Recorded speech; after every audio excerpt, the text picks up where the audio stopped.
നമസ്കാരം. KM മാണി വിടവാങ്ങി. കേരള രാഷ്ട്രീയത്തിലെ അതികായൻ ഇനി ഇല്ല.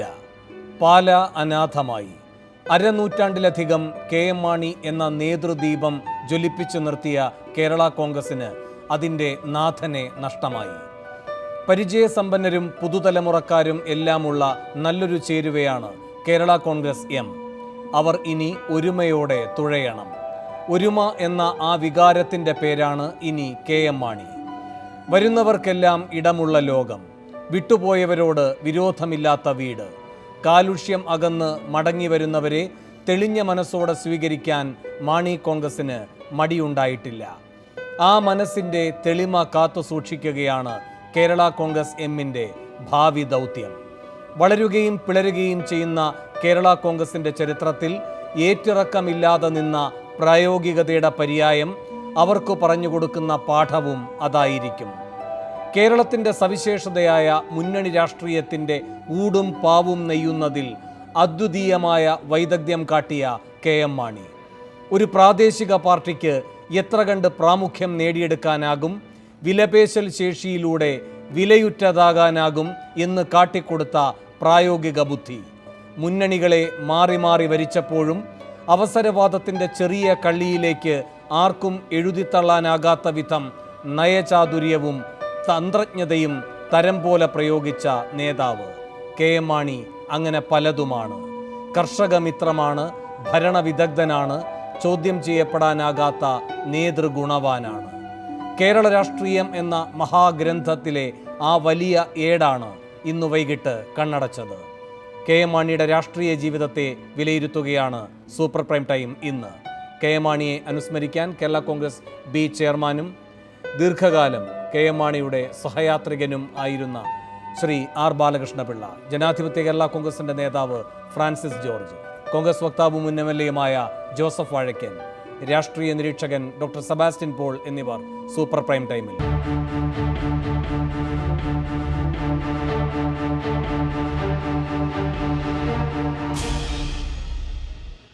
KM മാണി എന്ന രാഷ്ട്രീയ വ്യക്തിത്വത്തെ ഓർമ്മിക്കുകയാണ് super prime time. Shri R Balakrishnapillai, അങ്ങ് എങ്ങനെയാണ് KM മാണിയെ അനുസ്മരിക്കുന്നത്?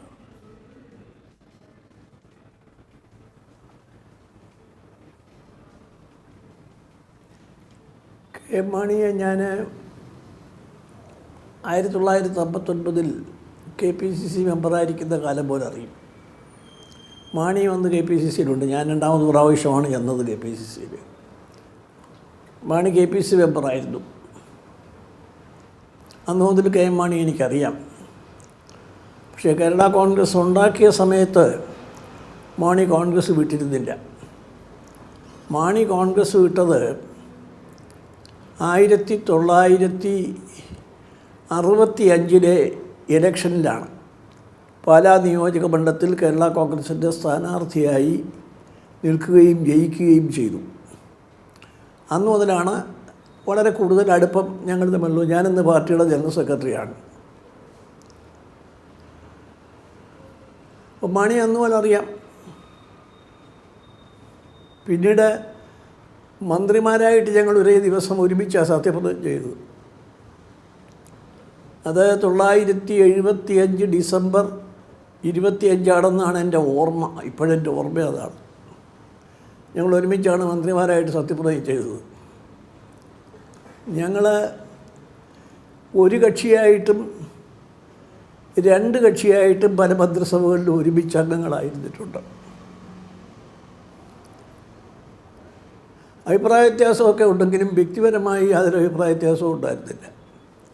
വ്യക്തിപരമായി അതിൻ്റെ യാതൊരു കാലുഷ്യവും ഞങ്ങളുടെ പെരുമാറ്റത്തിനും ഉണ്ടായിരുന്നതായിട്ട് എനിക്ക് ഓർമ്മയില്ല. ഒരിക്കലും ഉണ്ടായിരുന്നിട്ടില്ല. മാണി അങ്ങനെ ആരോടും കലഹിക്കുന്ന ആളല്ല. ഞാനും ആവശ്യമില്ലാതെ കലഹിക്കുന്ന ആളല്ല. പക്ഷേ അതിനിടയ്ക്ക് പാർട്ടി ഭിന്നിക്കുകയും പാർട്ടി രണ്ടാകുകയും ഒക്കെ ചെയ്ത സാഹചര്യങ്ങളും സംഭവങ്ങളുമുണ്ട്. അതൊന്നും ഇപ്പോൾ അനുസ്മരിക്കേണ്ട കാര്യങ്ങളല്ല ഈ സമയത്ത്. മാണി ഒരു വളരെ സമർത്ഥനായ ഭരണകർത്താവായിരുന്നു. നല്ല സംഘാടകനായിരുന്നു. ആരോടും കാലുഷ്യമില്ലാത്ത പ്രകൃതമായിരുന്നു. പക്ഷെ മാണി രാഷ്ട്രീയ കാര്യങ്ങളിൽ ആർക്കും കീഴ്പ്പെടുന്ന ആളായിരുന്നില്ല എന്നും ഈ അവസരത്തിൽ ഞാൻ ഓർക്കുന്നു. അതാണ് ഇപ്പോൾ മാണിയെപ്പറ്റി എനിക്ക് പെട്ടെന്ന് ഓർമ്മ വരുന്ന കാര്യങ്ങൾ. ഞാൻ അങ്ങയിലേക്ക് വരാം സാർ, കൂടുതൽ പ്രതികരണങ്ങൾക്കായി. ശ്രീ ജോസഫ് വാഴക്കൻ, കോൺഗ്രസുമായി കേരള കോൺഗ്രസിന് സ്നേഹിച്ചും കലഹിച്ചുമൊക്കെ മാറി മാറി വരുന്ന ബന്ധമാണ് ഉണ്ടായിരുന്നത്. എങ്ങനെയാണ് ഈ കെ എം മാണി എന്ന സാന്നിധ്യത്തെ ഈ ഇരുഘട്ടങ്ങളിലും നിങ്ങൾ വിലയിരുത്തുന്നത്? ഇല്ല, മാണി സാറ് ഇപ്പം എന്നെ സംബന്ധിച്ചിടത്തോളം ഞാനൊരു പാലാക്കാരനാണ്. കഴിഞ്ഞ 54 വർഷം അദ്ദേഹം ഞങ്ങളുടെ MLA ആയിരുന്നു. ഞാൻ ജനിച്ചതിന് എൻ്റെ ഓർമ്മ വച്ചതിന് ശേഷം എനിക്ക് ഒറ്റ MLA ഞാൻ കണ്ടിട്ടുള്ളൂ, അത് മാണി സാറിനെയാണ്. ഏതായാലും ഇന്ത്യൻ രാഷ്ട്രീയത്തിൽ തന്നെ ഒരു അപൂർവമായ ഒരു ഭാഗ്യം സൃഷ്ടിച്ച റെക്കോർഡിനുടമയാണ് മാണി സാറ്, സംശയമൊന്നുമില്ല, എല്ലാവർക്കും അറിയാവുന്ന കാര്യമാണ്. അദ്ദേഹം കോൺഗ്രസുമായി അല്ലെങ്കിൽ കലഹിച്ചു എന്ന് പറയുമ്പോൾ കലഹിച്ചുകൊണ്ടാണ് കേരള കോൺഗ്രസ് ഉണ്ടായത് തന്നെ. 65 കേരള കോൺഗ്രസ് ഉണ്ടായി, 64 65 തെരഞ്ഞെടുപ്പിൽ അവർ 25 സീറ്റിൽ ജയിച്ചു, 67 അത് 5 സീറ്റായി കുറഞ്ഞു. പിന്നീട് അങ്ങോട്ട് അവർ ആ സമയത്തൊക്കെ അവർ ഒറ്റയ്ക്കായിരുന്നു. അവർ കേരള കോൺഗ്രസ് ഒറ്റയ്ക്ക്, അല്ലെങ്കിൽ 69 കോൺഗ്രസിൻ്റെ പിളർപ്പിൽ സംഘടനാ കോൺഗ്രസുമായൊക്കെ ചേർന്ന് ചെറിയ മുന്നണികളൊക്കെ ഉണ്ടാക്കിയെങ്കിലും 76 അടിയന്തരാവസ്ഥയിൽ കോൺഗ്രസുമായി ചേർന്ന് ഐക്യകക്ഷിയുടെ ഭാഗമായതിന് ശേഷം പിന്നെ അവർ 80 മാത്രമാണ് ഒരു 2 വർഷം ഇടതുമുന്നണിയുടെ ഭാഗമായത്. അത് കോൺഗ്രസ്സിലെ തന്നെ ഒരു വിഭാഗം അന്ന് കോൺഗ്രസ്സിലുണ്ടായ പിളർപ്പിനെ തുടർന്ന് CPM-മായി ചേർന്ന് അവരൊരു മുന്നണി ഉണ്ടാക്കിയതാണ്. ആ മുന്നണിയിൽ അദ്ദേഹം ഭാഗമായിരുന്നു. അവരൊക്കെ മുന്നണി വിട്ട് കോൺഗ്രസ് തിരിച്ച് ലയിച്ചപ്പോൾ അദ്ദേഹവും മുന്നണി വിട്ട് പുറത്തു വന്നു. പിന്നീട് അദ്ദേഹം അങ്ങനെ UDF-മായി കലഹിച്ചിട്ടില്ല. എല്ലായ്പ്പോഴും അദ്ദേഹം UDF-ൻ്റെ ഭാഗമാണ്. അദ്ദേഹത്തിൻ്റെ പാർട്ടിയുടെ ആവശ്യങ്ങൾക്കൊക്കെ വേണ്ടിയിട്ടുള്ള ബാർഗെയിനിങ്ങുകളൊക്കെ അദ്ദേഹം നടത്തിയിട്ടുണ്ടാകാം, വിലപേശലുകൾ നടത്തിയിട്ടുണ്ടാകാം. പക്ഷേ അദ്ദേഹം ഒരിക്കലും മുന്നണിയുമായി തെറ്റിയിട്ടില്ല. പിന്നെ 2016 അടുത്ത കാലത്താണ് തിരഞ്ഞെടുപ്പിന് ശേഷം അദ്ദേഹം ഒരു 1.5 വർഷം അദ്ദേഹം ഒരു മുന്നണിയിലുമില്ലാതെ UDF-മായി ബന്ധം പുലർത്തി പുറത്തു നിന്നത്. അതിനുശേഷം അതൊക്കെ സമീപകാല ചരിത്രമാണ്. അതല്ലാതെ ഞങ്ങളുമായി അങ്ങനെ UDF-ന് അദ്ദേഹം ജനാധിപത്യ മുന്നണിയുടെ ഭാഗമായിരുന്നു. ജനാധിപത്യ പ്രസ്ഥാനങ്ങൾക്ക് അദ്ദേഹം ഒരു ശക്തിയായിരുന്നു. കേരള രാഷ്ട്രീയത്തിൽ അദ്ദേഹത്തെ ഞാൻ വിലയിരുത്തിയാൽ പറയും, ഒരു രാഷ്ട്രീയ നേതാവ് എന്നുള്ള നിലയിൽ, ഒരു രാഷ്ട്രീയ പ്രവർത്തകൻ എന്ന നിലയിൽ എല്ലാ ചേരുവകളും ചേർന്ന ഒരു രാഷ്ട്രീയ നേതാവ് ആരാണ് കേരളത്തിൽ ഒരു ഉത്തമനായ ഒരു രാഷ്ട്രീയം, അല്ലെങ്കിൽ ഒരു രാഷ്ട്രീയ നേതാവ് എങ്ങനെ ആയിരിക്കണം എന്ന് ചോദിച്ചാൽ അതിന് ഏറ്റവും നല്ലൊരു ഉദാഹരണം ശ്രീ KM മാണിയാണ്. അദ്ദേഹം ഒറ്റയ്ക്ക് നിന്നും ഒക്കെ ഒരു പ്രസ്ഥാനത്തെ കൊണ്ടു നടന്നു. ഒരാൾക്കൂട്ടത്തെ അദ്ദേഹം ഒരു രാഷ്ട്രീയ പ്രസ്ഥാനമാക്കി, അതിനൊരു സൈദ്ധാന്തികമായ അടിസ്ഥാനമുണ്ടാക്കി. അദ്ദേഹം അത് അധ്വാനവർഗ സിദ്ധാന്തത്തിൻ്റെ ഭാഗമാക്കി കർഷകൻ്റെ സംരക്ഷകനായി അദ്ദേഹം നിലകൊണ്ടു. അങ്ങനെ അദ്ദേഹത്തെ സംബന്ധിച്ചിടത്തോളം അദ്ദേഹം ഒറ്റയ്ക്ക് നിന്നുകൊണ്ട് ഒരുപാട് പ്രതിസന്ധികളെ അതിജീവിച്ച് കേരള കോൺഗ്രസ് പാർട്ടിയെ നമുക്കറിയാം ഒരുപാട് പ്രാവശ്യം പിളരുകയും അദ്ദേഹത്തിൻ്റെ തന്നെ അഭിപ്രായം പോലെ തന്നെ പിളരുകയും പിന്നീട് വളരും തോറും പിളരുകയും ഒക്കെ ചെയ്യുന്നൊരു പാർട്ടിയാണ്. എങ്കിലും ഓരോ സമയം പിളരുമ്പോഴും അതിൻ്റെ തലപ്പത്ത് KM മാണി സാറുണ്ടായിരുന്നു. അദ്ദേഹത്തിൻ്റെ നിലപാടുകൾ ശരിയത് വെക്കത്തക്ക രീതിയിൽ എപ്പോഴും വിജയിച്ച ചരിത്രമേ അദ്ദേഹത്തിനുള്ളൂ. ഈ പിളർപ്പുകളിലും ഈ പ്രതിസന്ധികളിലുമൊക്കെ എപ്പോഴും അദ്ദേഹം വിജയത്തിൻ്റെ വിജയിയായിട്ടാണ് അദ്ദേഹം തിരിച്ചു വന്നിട്ടുള്ളത്. അത് അവസാന നിമിഷം വരെ എല്ലാ പ്രതിസന്ധികളെയും അദ്ദേഹം വളരെ വിദഗ്ധമായി അതിജീവിച്ചിട്ടുണ്ട് എന്ന കാര്യത്തിൽ സംശയമില്ല. അദ്ദേഹത്തെക്കുറിച്ച് കൂടുതൽ പറഞ്ഞാൽ അദ്ദേഹത്തെ ഒരു വ്യക്തിപരമായി അദ്ദേഹത്തിൻ്റെ ഒരു ഹാർഡ് വർക്കിംഗ്, ഇതുപോലെ കഠിനാധ്വാനം നടത്തുന്ന ഒരു രാഷ്ട്രീയ നേതാവ്, തൻ്റെ ലക്ഷ്യം നേടിയെടുക്കുന്നതിന് വേണ്ടി കഠിനാധ്വാനം നടത്തുന്ന ഒരു നേതാവായിരുന്നു മാണി സാറ്. ആ കഠിനാധ്വാനമാണ് അദ്ദേഹത്തെ ഇത്രയുമൊക്കെ എത്തിച്ചതെന്നുള്ള കാര്യത്തിൽ യാതൊരു സംശയവുമില്ല. ഒരിക്കലും ഒരു കാര്യത്തിലും അദ്ദേഹം പിന്നോട്ട് പോയിട്ടില്ല. അവസാനം 54-ാമത്തെ വർഷം അദ്ദേഹം MLA ആയിരിക്കുമ്പോഴും നിയമസഭയിലെത്തിയാൽ ഒരു പുതിയ MLA, അതിൻ്റെ ഒരു ആവേശം, അതിൻ്റെ ഒരു പുതുമ, അതിൻ്റെ ഒരു ആകാംക്ഷ ഒക്കെ ഉള്ള രീതിയിലാണ് അദ്ദേഹം നിയമസഭയിൽ പോലും അദ്ദേഹം പെരുമാറിയിരുന്നത്. അതുകൊണ്ട് എപ്പോഴും ഫ്രഷായിരുന്നു, പരന്ന വായനയുണ്ടായിരുന്നു.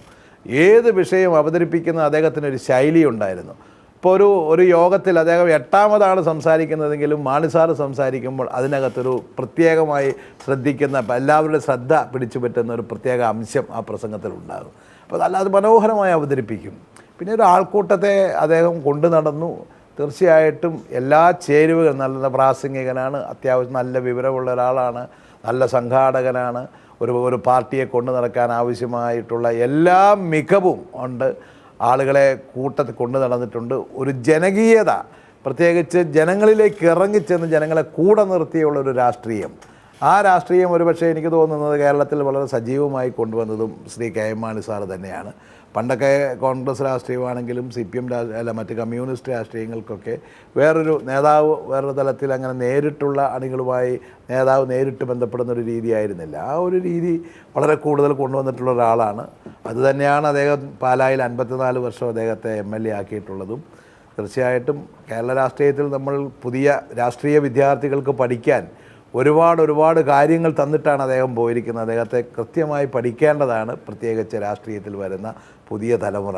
ഒരു വ്യക്തിയുടെ ഹാർഡ് വർക്കിംഗ്, അദ്ദേഹത്തിൻ്റെ നിശ്ചയദാർഢ്യം, ലക്ഷ്യബോധം, അതിനു വേണ്ടിയിട്ടുള്ള പരിശ്രമങ്ങൾ, അതെങ്ങനെയാണ് ഓരോ പ്രതിസന്ധികളെ കൈകാര്യം ചെയ്യുന്നത്, ആ സമയത്ത് കാണിക്കുന്ന വാക്ചാതുരി എന്ന് വേണ്ട അദ്ദേഹത്തിനെ സംബന്ധിച്ചിടത്തോളം ഞാൻ നേരത്തെ പറഞ്ഞതുപോലെ എല്ലാ ചേരുവകളും ചേർന്ന ഒരു ഉത്തമനായ രാഷ്ട്രീയ അല്ലെങ്കിൽ കൃത്യമായ ഒരു രാഷ്ട്രീയ നേതാവിനെ പറ്റിയ എല്ലാ ചേരുവകളും ചേർന്ന ഒരു വ്യക്തിയാണ് മാണി സാർ എന്ന കാര്യത്തിൽ നമുക്ക് ആർക്കും സംശയമില്ല.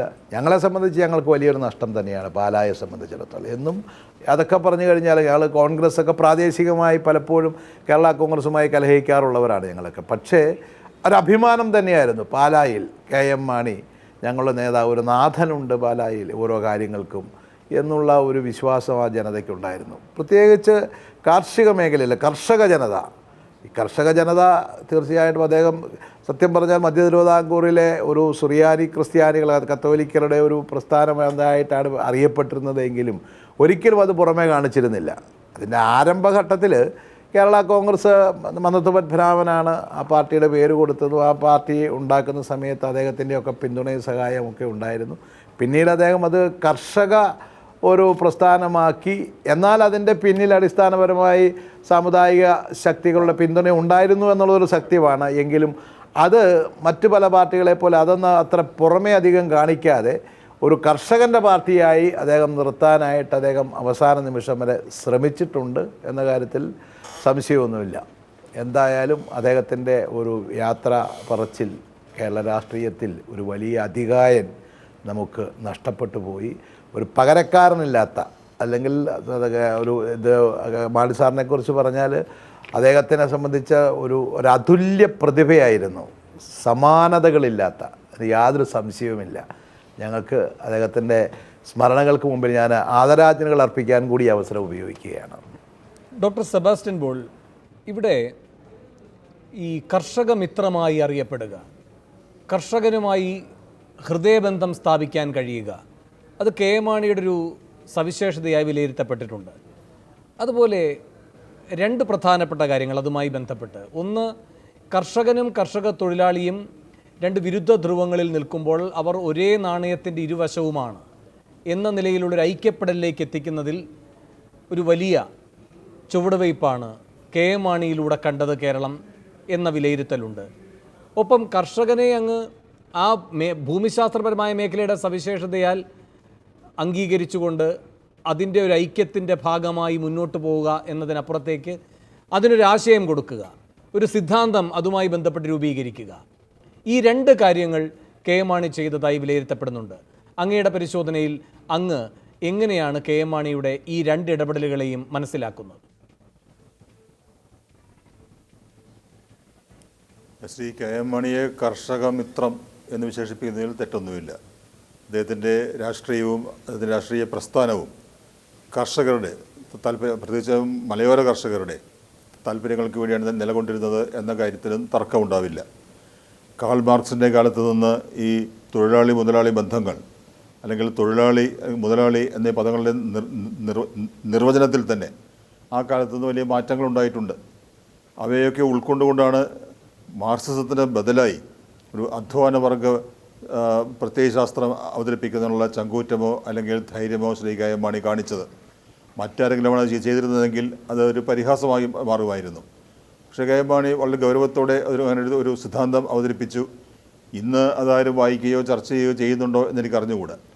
ഏതായാലും കർഷകരുടെ ക്ഷേമം, കർഷകരുടെ താല്പര്യം അതായിരുന്നു KM മാണിയുടെയും അദ്ദേഹത്തിൻ്റെ പാർട്ടിയുടെയും പ്രധാനപ്പെട്ട അജണ്ട. അതിനുവേണ്ടി അദ്ദേഹത്തിന് മറ്റെല്ലാം മറക്കുന്നതിന് ഒരു മടിയും ഉണ്ടായിരുന്നില്ല. ഇപ്പോൾ സുനാമി ഉണ്ടായപ്പോൾ സുനാമി പുനരധിവാസത്തിന് വേണ്ടി അത് കടൽ തീരത്ത് ചിലവാക്കേണ്ട പണമാണ്. ആ പണം പോലും മലയോര മേഖലയിൽ കർഷകർക്ക് വേണ്ടി ചിലവാക്കുന്നതിന് ഒരു മടിയുമില്ലാതിരുന്ന ആളാണ് ശ്രീ KM മാണി. അപ്പോൾ അദ്ദേഹത്തിൻ്റെ മനസ്സിലുള്ള പ്രധാനപ്പെട്ട അജണ്ട അത് തന്നെയായിരുന്നു. അതുകൊണ്ട് കർഷകരുടെ താല്പര്യങ്ങൾക്ക് വേണ്ടിയുള്ള ഒരു കർഷകരുടെ പാർട്ടി എന്ന രീതിയിൽ കേരള കോൺഗ്രസ് അറിയപ്പെടാൻ തുടങ്ങി. കേരള കോൺഗ്രസിൻ്റെ ആദ്യകാലത്തെ ആ ക്രൈസ്തവ നായർ പങ്കാളിത്തം, അങ്ങനെയുള്ള പാർട്ടിയുടെ ആരംഭം ഉണ്ടായത്. പിന്നീട് അതൊരു ക്രൈസ്തവ പാർട്ടിയായി മാറി. ക്രൈസ്തവ പാർട്ടി എന്ന് പറയുമ്പോഴും മധ്യ കേരളത്തിലെ സുറിയാനി ക്രിസ്ത്യാനികളുടെ പാർട്ടിയായിട്ട്, കത്തോലിക്കരുടെ ഒരു പാർട്ടിയായിട്ട് മാറി. ആ ഒരു ചിത്രീകരണത്തിൽ നിന്ന് വിട്ട് അതിനതീതമായ ഒരു പ്രതിച്ഛായ ആ പാർട്ടിക്ക് ഉണ്ടാക്കി കൊടുത്തത് കർഷകരുടെ താല്പര്യങ്ങൾ ഉയർത്തിപ്പിടിക്കുന്ന പാർട്ടി എന്ന ഖ്യാതി അതിവേഗം ഉണ്ടാക്കിയെടുക്കാൻ കഴിഞ്ഞതുകൊണ്ടാണ്. ശരി, ശ്രീ ഫ്രാൻസിസ് ജോർജും ഈ ചർച്ചയിൽ പങ്കുചേരുകയാണ്. ശ്രീ ഫ്രാൻസിസ് ജോർജ്, ഇവിടെ ബാലകൃഷ്ണപിള്ള സാറ് അനുസ്മരിക്കുകയായിരുന്നു KM മാണി. അപ്പോൾ അദ്ദേഹം പറയുകയായിരുന്നു, ഒരു തരത്തിലും ഈ വൈരാഗ്യബുദ്ധിയോടെ പ്രവർത്തിക്കുക, പ്രതികരിക്കുക ആ രീതി ഉണ്ടായിട്ടില്ല, കലഹിക്കുന്നൊരു സ്വഭാവക്കാരനുമായിരുന്നില്ല KM മാണി എന്ന്. ഇത് ശരിയായിരിക്കുമ്പോൾ പോലും നിങ്ങളൊക്കെ പ്രവർത്തിക്കുന്ന ആ മണ്ഡലത്തിൽ വ്യക്തിവിദ്വേഷമില്ല എങ്കിലും വ്യക്തികളെ കേന്ദ്രീകരിച്ച് തന്നെ പ്രസ്ഥാനങ്ങൾ നിലകൊള്ളുക, വ്യക്തികളെ കേന്ദ്രീകരിച്ച് തന്നെ അതിൽ പിളർപ്പുകൾ ഉണ്ടാവുക, ഈ രണ്ട് കാര്യങ്ങളും സംഭവിക്കുന്നുണ്ട്. ഇപ്പോൾ അങ്ങയുടെ പിതാവുമായി KM മാണിക്കുള്ള ബന്ധം, അങ്ങേക്ക് KM മാണിയുമായുള്ള ബന്ധം, ഇതിലൊക്കെ ഏറ്റിറക്കങ്ങളുണ്ട്, വ്യക്തിതലത്തിൽ തന്നെ സംഭവിച്ച ഏറ്റിറക്കങ്ങളുണ്ട്. അതാണ് പ്രസ്ഥാനങ്ങളിൽ വലിയ രാഷ്ട്രീയ പ്രതികരണങ്ങളും വിള്ളലുകളുമൊക്കെ ഉണ്ടാക്കുന്നത്. പലപ്പോഴും അവസരങ്ങളെ ചൊല്ലി, പലപ്പോഴും ഊഴം തെറ്റുന്നതിനെ ചൊല്ലി, ഇങ്ങനെയൊക്കെയാണ് നിർണായക തീരുമാനങ്ങളിലേക്ക്, വിട്ടുപോകലുകളിലേക്ക്, ചിലപ്പോഴൊക്കെ കൂടിച്ചേരലുകളിലേക്കൊക്കെ നിങ്ങളെ എത്തിക്കുന്നത്. അപ്പോൾ വ്യക്തിപരമായ ഈ ഒരു ക്രോധപ്രകടനമില്ലെങ്കിൽ പോലും ഒരു രാഷ്ട്രീയ ക്രോധം അത് പ്രവർത്തിക്കുന്നുണ്ട്. അത് വ്യക്തിതലത്തിലും പ്രവർത്തിക്കുന്നുണ്ട്. പക്ഷെ പ്രത്യക്ഷമാകുന്നത് പ്രധാനമായും രാഷ്ട്രീയ സ്വഭാവത്തോടെയാണ് എന്ന വിലയിരുത്തൽ എത്രമാത്രം ശരിയായിരിക്കും നിങ്ങളെ എല്ലാം സംബന്ധിച്ച്? അല്ല, വ്യക്തിപരമായിട്ടുള്ള അഭിപ്രായ വ്യത്യാസങ്ങൾ എന്ന് പറയുമ്പോൾ ഇപ്പോൾ എത്രയൊക്കെ പറയുമ്പോഴും അഭിപ്രായ വ്യത്യാസങ്ങൾ ഉണ്ടായിട്ടുണ്ട്, ഇല്ല എന്ന് ഞാൻ പറയുന്നില്ല. ഇപ്പോൾ ഈ അവസരത്തിൽ ഞാനത് മറച്ചു വയ്ക്കുന്നില്ല. പക്ഷേ ഇവിടെ നേരത്തെ സൂചിപ്പിച്ചതുപോലെ അതൊരിക്കലും ഒരു വ്യക്തിപരമായ കാലുഷ്യത്തിൻ്റെ ഇതായിട്ടുള്ള ഒരു അന്തരീക്ഷത്തിലേക്ക് ഒരിക്കലും പോയിട്ടില്ല. എപ്പോഴും കാണുമ്പോഴും പരസ്പരം ബന്ധപ്പെടുമ്പോഴും ഒക്കെ വളരെ ആദരവോടെയും ബഹുമാനത്തോടെയും സ്നേഹത്തോടെയും മാത്രമേ ഇടപെട്ടിട്ടുള്ളൂ. പക്ഷേ എനിക്ക് തോന്നുന്നു മാണി സാറിൻ്റെ എല്ലാ കഴിവുകളും അതുപോലെ മാണി സാറിൻ്റെ എല്ലാവിധ നേട്ടങ്ങളും നമ്മൾ വിലയിരുത്തുമ്പോൾ എനിക്ക് തോന്നുന്നു അദ്ദേഹത്തിനൊരു പരാജയം ഉണ്ടായിട്ടുണ്ടെങ്കിൽ ആ പരാജയം എന്ന് പറയുന്നത് ഈ കേരള കോൺഗ്രസ് പ്രസ്ഥാനത്തെ ഒരുമിപ്പിച്ച് നിർത്തി അതിനെ നല്ല നിലയിൽ മുന്നോട്ട് കൊണ്ടുപോകാൻ അദ്ദേഹത്തിന് കഴിഞ്ഞില്ല എന്നുള്ളത് തന്നെയാണ് ഒരു പരാജയം എന്നുള്ള നിലയിൽ ഞാൻ കാണുന്നുള്ളൂ. ബാക്കി എല്ലാ കാര്യങ്ങളിലും മാണി സാറ് 65-ൽ നിയമസഭാംഗമാകുന്നു, അതിനുശേഷം 67-ൽ വരുന്നു. ഞാൻ അന്നാണ് അദ്ദേഹത്തെ ആദ്യമായി കാണുന്നത്, ഞാനൊരു കൊച്ചുകുട്ടിയാണെന്ന്. അവിടെ തൊട്ട് ഇങ്ങോട്ടൊരു അരനൂറ്റാണ്ട് കാലത്തെ മാണി സാറുമായിട്ടുള്ള അടുത്ത ബന്ധവും എല്ലാം വെച്ച് നോക്കുമ്പോൾ വളരെ ബഹുമാനത്തോടെ ആദരവോടു കൂടി മാത്രമേ മാണി സാറിനെ എക്കാലത്തും കണ്ടിട്ടുള്ളൂ. മാണി സാറ് 70-കളിൽ ചില അഭിപ്രായ വ്യത്യാസങ്ങൾ ഉണ്ടായി, അതിൽ കേരള കോൺഗ്രസ് പാർട്ടിയിൽ പിളർപ്പുണ്ടായി. അതിലൊരു പക്ഷത്ത് മാണി സാറിൽ നിന്ന് ഇപ്പോൾ ബാലകൃഷ്ണപിള്ള സാറിനൊക്കെ ഇതിൻ്റെ എല്ലാ ചരിത്രങ്ങളും നന്നായിട്ടറിയാം. ഞാൻ അതിലേക്കൊന്നും ഇപ്പോൾ കിടക്കുന്നില്ല. പക്ഷേ ഒരിക്കലും അത് ഉണ്ടാകാൻ പാടില്ലായിരുന്നു എന്നുള്ള അഭിപ്രായക്കാരനാണ് ഞാൻ. കാരണം അതിനൊന്നുമുള്ള കാരണങ്ങളൊന്നും അന്ന് പാർട്ടിയിൽ ഉണ്ടായിരുന്നില്ല. യോജിച്ച് പോവുക, നല്ല രീതിയിൽ പോവുക എന്നുള്ളത് തന്നെയായിരുന്നു വേണ്ടിയിരുന്നത്. പക്ഷേ നിർഭാഗ്യവശാൽ അത് കഴിഞ്ഞില്ല. പക്ഷേ അതിന് ശേഷവും പിന്നീടും യോജിപ്പുകൾ ഉണ്ടായപ്പോൾ അത് യോജിപ്പിച്ച് മുന്നോട്ട് കൊണ്ടുപോകാൻ നിർഭാഗ്യവശാൽ കഴിഞ്ഞില്ല എന്നുള്ളതാണ് ഒരുപക്ഷെ ഒരു പരാജയമോ വീഴ്ചയായി ഞാൻ കാണുന്നത്. ബാക്കി എല്ലാ കാര്യങ്ങളിലും കേരള കോൺഗ്രസ് പ്രസ്ഥാനത്തിന് ആശയപരമായിട്ടുള്ളൊരു അടിത്തറ കൊടുക്കാൻ, അതുപോലെ തന്നെ പ്രസ്ഥാനത്തെ വളർത്താൻ, അതിനെ ഇത്രയും കാലം മുന്നോട്ട് കൊണ്ടുപോകാൻ ഒക്കെ അദ്ദേഹം വഹിച്ചിട്ടുള്ള പങ്ക് ആർക്കും നിഷേധിക്കാനായിട്ട് കഴിയുകയില്ല. അതുപോലെ തന്നെ ഒരു പൊതുപ്രവർത്തകൻ എന്നുള്ള നിലയിൽ ഒട്ടേറെ കാര്യങ്ങൾ, അനുകരിക്കത്തക്കതായിട്ടുള്ള ഒട്ടേറെ ഗുണങ്ങളുണ്ടായിരുന്നൊരു വ്യക്തിയാണ് അദ്ദേഹം. കാര്യങ്ങൾ ഇവിടെ നേരത്തെ ശ്രീ ജോസഫ് വാഴക്കൻ സൂചിപ്പിച്ചതുപോലെ വായിക്കാനും പഠിക്കാനും അത് നല്ല രീതിയിൽ കാര്യങ്ങൾ അവതരിപ്പിക്കാനും എല്ലാം വേണ്ടി അദ്ദേഹം നടത്തിയിരുന്ന പരിശ്രമങ്ങൾ ഒരു നിയമസഭാ സാമാജികൻ എന്നുള്ള നിലയിൽ ഏറ്റവും പ്രാഗൽഭ്യത്തോടു കൂടി അദ്ദേഹത്തിന് പ്രവർത്തിക്കാനായിട്ട് കഴിഞ്ഞിട്ടുണ്ട്. അതോടൊപ്പം തന്നെ ഈ തിരക്കുകൾക്കിടയിലും വായിക്കാനും പഠിക്കാനും പുസ്തകങ്ങൾ എഴുതാനും ഈ പറഞ്ഞതുപോലെ ഒരു ഒരു ഒരു സിദ്ധാന്തം തന്നെ ആവിഷ്കരിക്കാനുമൊക്കെ അദ്ദേഹത്തിന് കഴിഞ്ഞത്. അപ്പോൾ ആ സിദ്ധാന്തത്തെ നമ്മൾ ഏത് രീതിയിൽ വിലയിരുത്തുന്നു എന്നൊക്കെ ഉള്ളത് വ്യത്യസ്തമായിട്ടുള്ള കാര്യം. എന്താണെങ്കിലും അങ്ങനെ ഒരു ആശയം കൊണ്ടുവരുവാനും കേരള കോൺഗ്രസ് പ്രസ്ഥാനത്തെ പൊതുവിൽ ആ കാലഘട്ടത്തിൽ ആ 70കളിൽ ഒക്കെ ഒരു എന്താ പറയുക ഒരു കായൽ രാജാക്കന്മാരുടെയും തോട്ടം മുതലാളിമാരുടെയും ഒരു പാർട്ടി എന്നുള്ള നിലയിലേക്ക് അധിക്ഷേപിച്ചിരുന്ന അവസരത്തിൽ ആലുവ പ്രമേയത്തിലൂടെ മാണിസാർ അതിനൊരു സോഷ്യലിസ്റ്റ് മുഖം കൊടുക്കാനൊക്കെ വേണ്ടി നടത്തിയ പരിശ്രമങ്ങൾ അതിനെയാണ് അദ്ദേഹം പിന്നീട് ഈ പറയുന്ന അധ്വാനവർഗ സിദ്ധാന്തം എന്നുള്ള രീതിയിലൊക്കെ രൂപപ്പെടുത്തിയൊക്കെ കൊണ്ടുവന്നത്. അപ്പോൾ അങ്ങനെ രാഷ്ട്രീയത്തിൽ കേരളത്തിലെ മുന്നണി രാഷ്ട്രീയത്തിൽ ഏത് രീതിയിലും ഒരു നിലപാട് സ്വീകരിക്കത്തക്ക രീതിയിലുള്ള ഒരു പശ്ചാത്തലമൊക്കെ കേരള കോൺഗ്രസിന് ഒരുക്കിയ കാര്യത്തിൽ മാണിസാറിൻ്റെ പങ്ക് തീർച്ചയായിട്ടും വളരെ വലുതാണ്. പക്ഷേ അതൊക്കെ പറയുമ്പോൾ പോലും ഞാൻ പറയുന്നു, വളരെ സങ്കടത്തോടും ദുഃഖത്തോടും കൂടിയാണ് ഞാനിത് പറയുന്നത്. മാണിസാറിന് എന്തുകൊണ്ടോ ഈ പ്രസ്ഥാനത്തെ കേരളത്തിന് വേണ്ടി, കേരളത്തിൻ്റെ കാർഷിക മേഖലയ്ക്കും കർഷകർക്കും വേണ്ടി എല്ലാം രൂപം കൊണ്ട ഈ പ്രസ്ഥാനത്തെ ഒന്ന് യോജിപ്പിച്ച് കൊണ്ടുപോകാനായിട്ട് നിർഭാഗ്യവശാൽ കഴിഞ്ഞില്ല. അതിപ്പോൾ അദ്ദേഹത്തിന് മാത്രം തെറ്റെന്ന് ഞാൻ പറയില്ല, എല്ലാവർക്കും, ഞാൻ ഉൾപ്പെടെ ഒരുപക്ഷെ എല്ലാവർക്കും അതിൽ അവരുടേതായിട്ടുള്ളൊരു പങ്ക് അല്ലെങ്കിൽ ഒരു വീഴ്ച അതിലുണ്ടായിട്ടുണ്ടാകാം. പക്ഷേ ഒരു മുതിർന്ന നേതാവ് എന്നുള്ള നിലയിൽ, പ്രത്യേകിച്ച് ഈ കേരള കോൺഗ്രസ് വിഭാഗങ്ങളിലെ ഏറ്റവും പ്രധാനപ്പെട്ട ഒരു വിഭാഗത്തിൻ്റെ നേതാവ് എന്നുള്ള നിലയിൽ മാണിസാറിന് നിർഭാഗ്യവശാൽ അത് കഴിഞ്ഞില്ല എന്നുള്ളത് മാത്രമേ ഉള്ളൂ. പക്ഷേ അതുകൊണ്ടൊന്നും ഇപ്പോൾ ബാലകൃഷ്ണപിള്ള സാറാണ് ഞങ്ങളുടെ ഏറ്റവും തലമുതിർന്ന കാരണവർ. ബാലകൃഷ്ണപിള്ള സാറ്, മാണിസാറ്, PJ ജോസഫ് സാറ്, അങ്ങനെ തുടങ്ങി ഈ നേതാക്കന്മാരെല്ലാവരും തമ്മിൽ വ്യക്തിപരമായിട്ടുള്ള വിദ്വേഷമോ കാലുഷ്യമോ ഒന്നുമില്ല. നിർഭാഗ്യവശാൽ യോജിച്ച് പ്രവർത്തിച്ച് മുന്നോട്ട് പോകാൻ കഴിഞ്ഞില്ല എന്നുള്ളത് മാത്രമേ ഉള്ളൂ. മാണിസാറ് ഒരു അതുല്യനായ, എന്താ പറയുക, വളരെ പ്രഗത്ഭനായിട്ടുള്ളൊരു വ്യക്തിയായിരുന്നു. മാണിസാറിൻ്റെ ഒരു കാര്യം ഞാൻ പറയട്ടെ. ഇപ്പോൾ മാണിസാറ് ഞാൻ കഴിഞ്ഞതിന് മുമ്പിലത്തെ ധനകാര്യ കമ്മീഷൻ വന്ന അവസരത്തിൽ അതിൻ്റെ നിവേദനം തയ്യാറാക്കാൻ എന്നെയാണ് ചുമതലപ്പെടുത്തിയിരുന്നത്. ഞാൻ ആ നിവേദനം തയ്യാറാക്കി കമ്മീഷൻ്റെ സിറ്റിംഗ് ഉച്ച കഴിഞ്ഞ് 3:30-4 മണിക്കാണ്. 2 മണിയോടുകൂടിയാണ് ഞാനത് ടൈപ്പ് ചെയ്ത് മാണിസാറിൻ്റെ അടുത്ത് അദ്ദേഹത്തിൻ്റെ ഒരു അപ്രൂവലിനായി കൊണ്ടുചെല്ലുന്നത്. അപ്പോൾ അദ്ദേഹം ഭക്ഷണം കഴിച്ചിട്ടില്ല, ഭക്ഷണം എടുത്ത് വെച്ചിരിക്കുകയാണ്. അപ്പോൾ ഞാൻ പറഞ്ഞു, സാറ് ഭക്ഷണം കഴിച്ചിട്ട് മതി, ഒന്ന് നോക്കിയാൽ മതി, കാരണം 8-10 പേജ് ഉണ്ടെന്ന് നോക്കണമല്ലോ. പക്ഷെ അദ്ദേഹം സമ്മതിച്ചില്ല. അദ്ദേഹം അവിടെ ഇരുന്നത് ഓരോന്ന് വേർഡ് ബൈ വേർഡ് ആ നിവേദനം മുഴുവൻ ഓരോ വാക്കുകളും അദ്ദേഹം പെറുക്കി വായിച്ച് ഞാൻ അത്ഭുതപ്പെട്ടു പോയി. 1/4 മണിക്കൂർ എടുത്ത് അദ്ദേഹം അത് മുഴുവൻ വായിച്ച് അത്യാവശ്യം വേണ്ട തിരുത്തലുകൾ എന്നോട് പറഞ്ഞ് എല്ലാം ഏൽപ്പിച്ചതിന് ശേഷം മാത്രമാണ് അദ്ദേഹം ഭക്ഷണം പോലും കഴിച്ചത്. ആ പ്രായത്തിൽ പോലും അങ്ങനെ ശ്രദ്ധയോടുകൂടി കാര്യങ്ങൾ ചെയ്യാനുള്ള അദ്ദേഹത്തിൻ്റെ ഒരു താല്പര്യം, അത് തീർച്ചയായിട്ടും പൊതുപ്രവർത്തകരായിട്ടുള്ള എല്ലാവർക്കും അനുകരിക്കത്തക്കതാണ്. എത്ര കഷ്ടപ്പാടും ബുദ്ധിമുട്ടും ഉണ്ടെങ്കിലും, ഇപ്പോൾ അദ്ദേഹത്തിൻ്റെ മണ്ഡലത്തിൽ ഒരു മരണമുണ്ടായാൽ അദ്ദേഹം തിരുവനന്തപുരത്താണ്, പിറ്റേ ദിവസം അസംബ്ലി ഉണ്ടെങ്കിൽ അദ്ദേഹം ഏത് പാതിരായ്ക്കാണെങ്കിലും തിരിച്ച് പാലായിൽ വന്ന് ആ വീട്ടിൽ സന്ദർശനം നടത്തി കുടുംബാംഗങ്ങളെ ആശ്വസിപ്പിച്ച് ആ രാത്രിയിൽ തന്നെ അദ്ദേഹം മടങ്ങി തിരുവനന്തപുരത്ത് എത്തുന്ന രീതിയാണ് അദ്ദേഹത്തിന് ഉണ്ടായിരുന്നത്. അപ്പോൾ അങ്ങനെ പൊതുജീവിതത്തിൽ പാലിക്കേണ്ട, അതുപോലെ തന്നെ എപ്പോഴും നല്ല നീറ്റായിട്ട് വൃത്തിയായി ഡ്രസ്സ് ചെയ്ത് പുഞ്ചിരിക്കുന്ന മുഖത്തോടു കൂടിയല്ലാതെ അദ്ദേഹത്തിന് ഒരിക്കലും നമുക്ക് കാണാൻ കഴിയില്ല. അപ്പോൾ ഇതൊക്കെ നല്ല അനുകരിക്കത്തക്ക ഗുണങ്ങളാണ്.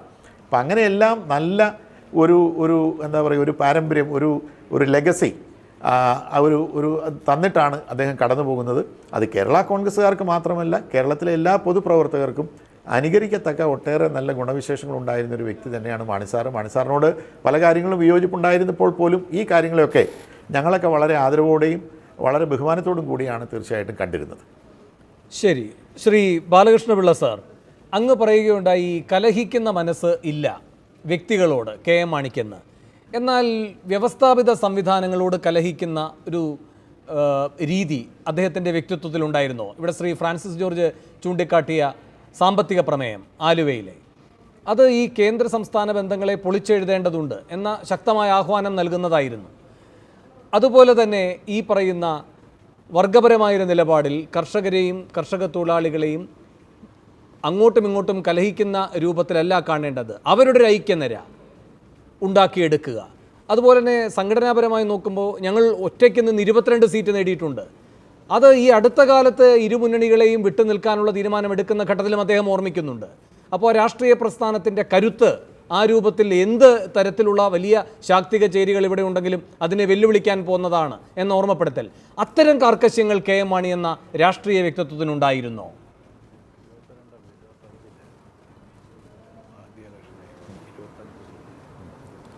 KM മാണി ഈ മറ്റേ ജനാധിപത്യ കേരള കോൺഗ്രസിൻ്റെ നേതാവ് പറഞ്ഞത് വളരെ ശരിയായ കാര്യങ്ങളാണ്. ഈ പാർട്ടി ഒന്നിപ്പിച്ചു കൊണ്ടുപോകാൻ ഒരിക്കലും മാണി ശ്രമിച്ചിട്ടില്ല. ഒന്നിക്കുന്നതിന് വേണ്ടി ദാഹിച്ചവരാണ് ഞങ്ങളൊക്കെ. കാരണം ഈ ഫ്രാൻസിസ് ജോർജിൻ്റെ പിതാവ് KM ജോർജ് ചെയർമാനും ഞാൻ ജനറൽ സെക്രട്ടറി ആയിട്ടാണ് ഈ പാർട്ടി ഉണ്ടാകുന്നത്. അതിനുശേഷം പിന്നെ പലരും വന്നിട്ടുണ്ട്. ഒരിക്കലും ഈ പാർട്ടി പലതാകാതിരുന്നെങ്കിൽ ഇന്നത്തേക്കാൾ കൂടുതൽ പ്രയോജനം കേരളത്തിന് ലഭിക്കുമായിരുന്നു എന്ന് വിശ്വസിക്കുന്ന ആളാണ് ഞാൻ. ഒന്ന്, ജാതിക്കും സമുദായത്തിനും അതീതമായി. ഇപ്പം എന്ത് തിയറി പറഞ്ഞാലും ഏത് പ്രമേയത്തെപ്പറ്റി പറഞ്ഞാലും, ഞാൻ ആ പ്രമേയമൊക്കെ വായിച്ചിട്ടുണ്ട്, പ്രമേയത്തെപ്പറ്റി പറഞ്ഞാലും അതിനൊക്കെ ഉപരിയായിരുന്നു കേരള കോൺഗ്രസിൻ്റെ യോജിപ്പ്, ഒന്നിച്ചുള്ള മുന്നോട്ടുള്ള പോക്ക്. ഇടയ്ക്ക് ഒന്നിക്കുന്നതിന് വേണ്ടി ശ്രമിച്ചിട്ടുണ്ട്. പിന്നെയും ഇത് ഭിന്നിക്കാൻ ഇടയാക്കിയ സാഹചര്യങ്ങൾ ഉണ്ടാക്കിയത് മാണിയുടെ കൂടെ നിന്ന് കുറേ ആളുകളാണ്. മാണി മാത്രമാണ് എന്ന് ഞാൻ പറയുന്നില്ല. പക്ഷെ പിന്നീട് അവരൊക്കെ പുസ്തകം എഴുതുകയും ലേഖനം എഴുതുകയൊക്കെ ചെയ്തിട്ടുണ്ട്. അതുകൊണ്ട് ആ ഡീറ്റെയിൽസിലേക്ക് ഞാൻ പോകുന്നില്ല. വേണു ചോദിച്ചതുപോലെ ഏതെങ്കിലും എന്താ പറയണ്ടേ സ്ഥാപനങ്ങളോട് വ്യക്തിപരമായി വിരോധമുണ്ടോ എന്ന് ചോദിച്ചാൽ അങ്ങനെ സ്ഥാപനങ്ങളോടുള്ള വിരോധമൊന്നും മാണിക്കുള്ളതായിട്ട് എനിക്ക് തോന്നുന്നില്ല. പക്ഷേ തനിക്കെതിരായി പോകുന്ന വിഭാഗങ്ങളോട്, അത് പാർട്ടിക്കുള്ളിൽ നിന്നായാലും പുറത്തു നിന്നായാലും രൂക്ഷമായ ഒരു എന്താ പറയേണ്ടത്, രൂക്ഷമായൊരു പ്രതികരണമാണ് അദ്ദേഹത്തിൽ നിന്ന് പലപ്പോഴും ഉണ്ടായിട്ടുള്ളത്. അതിൽ വിട്ടുവീഴ്ച കാണിച്ചതായിട്ട് എനിക്ക് തോന്നുന്നില്ല. ഞങ്ങൾ ഇടയ്ക്ക് ഒന്നിച്ചു, കരുണാകരൻ്റെ മന്ത്രിസഭയുടെ കാലഘട്ടത്തിൽ ഒന്നിക്കാൻ പരിശ്രമിച്ചു. അഭ്യുദയകാംക്ഷികളെ കൂടെ ഒന്നിക്കണമെന്ന് പറഞ്ഞു, ഒന്നിച്ചു. പക്ഷേ ആ ഒന്നിപ്പ് മാസങ്ങൾ മാത്രമേ നീണ്ടു നിന്നുള്ളൂ. അതിനപ്പുറത്തേക്ക് പോകാൻ കഴിഞ്ഞില്ല. അപ്പോൾ പ്രസ്ഥാനങ്ങളോട്, സ്ഥാപനങ്ങളോടോ മാണിക്ക് വിരോധമുണ്ടായിരുന്നോ എന്ന് ചോദിച്ചാൽ അങ്ങനെ പ്രസ്ഥാനങ്ങളോട് വിരോധമില്ല. പക്ഷേ കേരള കോൺഗ്രസിൽ നിന്ന് ഭിന്നിച്ചു പോകുന്ന വിഭാഗങ്ങളോട് ഒരു വിട്ടുവീഴ്ചയില്ലാത്ത മനോഭാവമായിരുന്നു അദ്ദേഹത്തിനുണ്ടായിരുന്നത് എന്നാണ് എനിക്ക് തോന്നുന്നത്. ശരി, അങ്ങയിലേക്ക് ഞാൻ വീണ്ടും എത്താം സർ. എനിക്കറിയാം അങ്ങേക്ക് ആയാസമുണ്ട് എന്ന്. പക്ഷേ ഇന്നത്തെ ഒരു പ്രത്യേക ദിവസത്തിൻ്റെ സവിശേഷത പരിഗണിച്ചുകൊണ്ട് അങ്ങ് ഞങ്ങൾക്കൊപ്പം തുടരണമെന്ന് അഭ്യർത്ഥിക്കുകയാണ്. ശ്രീ ജോസഫ് വാഴക്കൻ, ഇവിടെ ഇപ്പോൾ KM മാണി ഈ പറയുന്ന പല ഘട്ടങ്ങളിലും പിളർന്നു പോകുന്ന ഒരു പാർട്ടിയുടെ ഒരു തട്ടിൽ നിൽക്കുന്നു. പക്ഷേ അപ്പോഴും ആ കൂട്ടത്തിലെ ചേരികളിൽ ഏറ്റവും ശക്തനായി തന്നെ എപ്പോഴും നിൽക്കുന്നു, നല്ല മേധാവിത്വത്തോടെ നിൽക്കുന്നു. അത് അംഗീകരിക്കേണ്ട ഒരു വസ്തുത തന്നെയാണ്. അപ്പോഴും ആ എല്ലാവരെയും ഏകോപിപ്പിക്കുക എന്ന വലിയ ദൗത്യം ഏറ്റെടുക്കുന്നില്ല എന്ന വിമർശനമാണ് ശ്രീ ഫ്രാൻസിസ് ജോർജും ബാലകൃഷ്ണപിള്ള സാറും ഉന്നയിക്കുന്നത്. അതിനോടുള്ള അങ്ങയുടെ പ്രതികരണം. ഒപ്പം ഇങ്ങനെ ഇവരെയൊക്കെ യോജിപ്പിക്കാൻ കഴിയാത്ത വ്യക്തിയെപ്പറ്റി നിങ്ങളുടെ കണക്കൂട്ടൽ എന്താണ്? UDFിലേക്ക് KM മാണി എത്തുന്നതിനെ എന്ന് വെച്ചാൽ അതിൻ്റെ പര്യായം സമവായം എത്തുന്നു എന്നാണ്. അപ്പോൾ കോൺഗ്രസ് നേതൃത്വം കൊടുക്കുന്ന ആ മുന്നണി പലതരം രാഷ്ട്രീയ പ്രതിസന്ധികളിലൂടെ കടന്നു പോകുമ്പോഴും സമവായത്തിൻ്റെ പര്യായമായി KM മാണി പ്രവർത്തിക്കുന്നു. എന്നാൽ അദ്ദേഹത്തിൻ്റെ തട്ടകത്തിലാകട്ടെ ഈ പറയുന്ന ഒരു ഏകോപനത്തിലേക്ക്, ഏകീകരണത്തിലേക്ക് പോകുന്നതിൻ്റെ മുഖ്യ തടസ്സമായി KM മാണി മാറുകയും ചെയ്യുന്നു. എങ്ങനെയാണ് അങ്ങ് ഇതിനെ വിലയിരുത്തുന്നത്? അല്ല, ഞാൻ നേരത്തെ പറഞ്ഞതുപോലെ മാണി സാറ് കേരള കോൺഗ്രസിനകത്ത് ഉണ്ടാകുന്ന പ്രതിസന്ധികളിലും പിളർപ്പുകളിലുമൊക്കെ എപ്പോഴും മാണി സാറിൻ്റെ ഭാഗമാണ് മുന്തിയ പ്രധാനപ്പെട്ട കേരള കോൺഗ്രസ്സായി നിന്നിട്ടുള്ളത്. ഭിന്നിച്ചു പോകുന്നവരൊക്കെ പിന്നീട് കുറച്ച് ക്ഷീണിച്ചു പോകുന്നതായിട്ടാണ് നമ്മൾ കണ്ടിട്ടുള്ളത്. അവർ വീണ്ടും ചില സന്ദർഭങ്ങളിൽ ചില താല്പര്യങ്ങൾക്ക് വേണ്ടി ഇവരെല്ലാം ഒന്നിച്ചു കൂടാറുണ്ട്. ഒന്നിച്ചു കൂടിയാൽ തന്നെ മാണി സാറിൻ്റെ ഭാഷയിൽ തന്നെ പറയുന്നത് പോലെ വളരും തോറും പിളരുകയും പിളരും തോറും വളരുകയും, വളരെ കൃത്യമായ ഒരു വിലയിരുത്തലായിരുന്നു അദ്ദേഹം കേരള കോൺഗ്രസിനെ കുറിച്ച് നടത്തിയിട്ടുള്ളത്. അതാണ് ഇവിടെ പലപ്പോഴും സംഭവിച്ചിട്ടുള്ളത്. കാരണം അദ്ദേഹത്തിനൊരു കൃത്യമായൊരു അജണ്ട കാണും, ഒരു ലക്ഷ്യം ഉണ്ടാകും. ആ ലക്ഷ്യത്തിലേക്കുള്ള കുതിപ്പിൽ അദ്ദേഹത്തിന് എതിർപ്പ് അല്ലെങ്കിൽ അദ്ദേഹത്തിന് പിന്നെ ചേർന്ന് നിൽക്കുന്നില്ല അല്ലെങ്കിൽ നിർത്തിയിട്ട് കാര്യമില്ല എന്നല്ലെങ്കിൽ അത് അപകടകരമാണ് എന്ന് തോന്നിയാൽ അദ്ദേഹത്തിൻ്റെ ഒരു ലൈനുമായിട്ട് അദ്ദേഹം അങ്ങ് മുന്നോട്ട് പോകും. അല്ലാത്തവരെയൊക്കെ അദ്ദേഹം ഇങ്ങനെ സൈഡ് ലൈൻ ചെയ്ത് അങ്ങോട്ട് പോകും. കേരള കോൺഗ്രസ് രാഷ്ട്രീയത്തിൽ നേരത്തെ ബാലകൃഷ്ണപിള്ള സാറ് പറഞ്ഞ പോലെ അദ്ദേഹം ഭിന്നിച്ചു പോകുന്ന ആരോടും അത്ര വലിയ സൗമ്യഭാവം ഒന്നും കാണിക്കാറില്ല. ശക്തമായി തന്നെ അദ്ദേഹം എതിർക്കുമായിരുന്നു. എതിർക്കുകയും കുറച്ച് കഴിയുമ്പോൾ അവരെയൊക്കെ വീണ്ടും കൂട്ടിച്ചേർക്കുകയും ഒക്കെ ചെയ്തിട്ടുണ്ട്. മാണിസാറിൽ നിന്നും ഭിന്നിച്ചു പോയിട്ടുള്ള എല്ലാവരെയും അദ്ദേഹം കൂടുതൽ ചേർത്തിട്ടുണ്ട്. ചേർക്കുമ്പോഴും ഒരു ചെറിയ ഡിസ്റ്റൻസ് ഇട്ട് അദ്ദേഹം നിർത്താറുണ്ട്. അല്ലാതെ പൂർണ്ണമായും ഹൃദയം കൊടുത്തങ്ങ് കൂട്ടിയിട്ടുണ്ടെന്ന് എനിക്ക് തോന്നുന്നില്ല. അതുകൊണ്ടാണ് കുറച്ച് കഴിയുമ്പോൾ അത് വീണ്ടും ഭിന്നിക്കുന്നത്. ഏതായാലും അവസാന നിമിഷം വരെ കേരളത്തിലെ കേരള കോൺഗ്രസ് എന്ന് പറയുന്നത് അതിൻ്റെ പ്രധാന നേതാവെന്ന് പറയുന്നത് താൻ തന്നെയാണ് എന്ന് എസ്റ്റാബ്ലിഷ് ചെയ്തതിന് ശേഷം തന്നെയാണ് മാണിസാർ ഇന്നിപ്പോൾ വിട പറയുന്നത്. അത് 1964 അദ്ദേഹം 65 കേരള കോൺഗ്രസിൻ്റെ ഭാഗമായി തുടങ്ങിയ അന്ന് മുതൽ ഇന്ന് ഈ 2019 വരെ കേരളത്തിലെ കേരള കോൺഗ്രസ് എന്ന് പറയുന്ന ഒരു പ്രാദേശിക പാർട്ടിയുടെ ചോദ്യം ചെയ്യപ്പെടാത്ത നേതാവായി ശ്രീ KM മാണിക്ക് നിൽക്കാൻ കഴിഞ്ഞിട്ടുണ്ടെന്ന കാര്യത്തിൽ സംശയമില്ല. ഇടക്കാലത്തൊക്കെ എനിക്ക് തോന്നുന്നു 65-ൽ 25 സീറ്റ് നേടി.